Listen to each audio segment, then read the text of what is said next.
அடிப்படை வசதிகள் இல்லாமல் தவிக்கும் சவரிக்காடு பழங்குடியின மக்கள் குறித்த செய்தி தொகுப்பினை தற்பொழுது பார்க்கலாம்.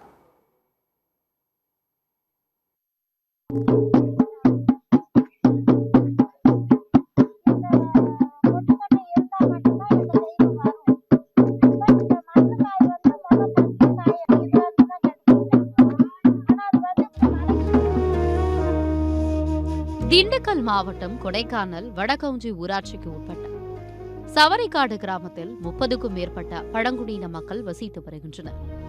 இவர்கள் முன்பு வனப்பகுதியில் தேன், நெல்லிக்காய், பழங்கள் மற்றும் கிழங்குகளை சேகரித்து வாழ்ந்து வந்தனர். பின்னர் வனப்பகுதியிலிருந்து வெளியேற்றப்பட்டு சவரிக்காடு பகுதியில் குடியமர்த்தப்பட்டனர். ஆனால் தற்போது இந்த கிராமத்தில் குடிநீர், மின்சாரம், சாலை மற்றும் வீடு போன்ற அடிப்படை வசதிகள் போதுமானதாக இல்லை என மக்கள் வேதனை தெரிவிக்கின்றனர். மேலும் சிலரிடம் ஆதார் அட்டை, பிறப்பு சான்றிதழ், குடும்ப அட்டை போன்ற அரசு ஆவணங்களும் இல்லை என கூறப்படுகிறது. 4 பேரும் ரேஷன் கார்டுக்கு ரேகை வச்சீங்கன்னா உடனே உங்களுக்கு அந்த அரிசி வந்து சேர்ந்துரும் அப்படின்றாங்க. அந்த அரிசியே எங்களுக்கு வரல.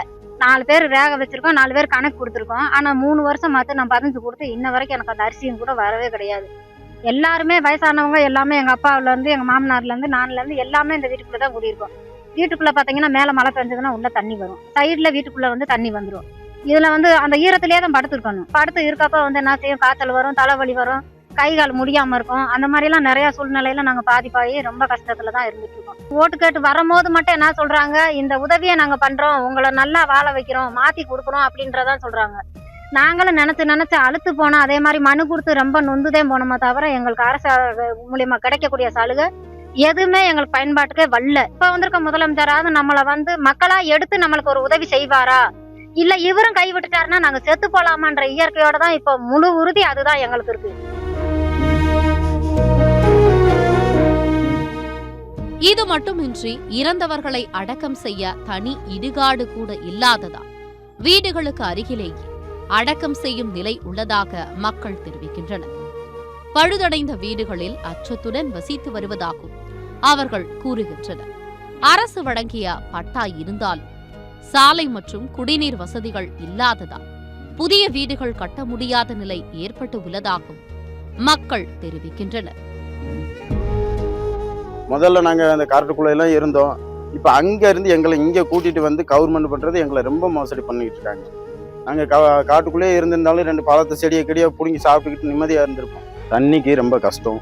கிட்டத்தட்ட ஒரு 2 கிலோமீட்டர் தான் நாங்கள் போய் துவைச்சு குளிக்கணும்னாலும் ஒரு 2 கிலோமீட்டர் தான் போய் துவைச்சு குளிச்சு வர முடியுது. தண்ணி கரெக்டான ஒரு தண்ணி வசதியே எங்களுக்கு இல்லை. சுடுகாடும் இல்லை.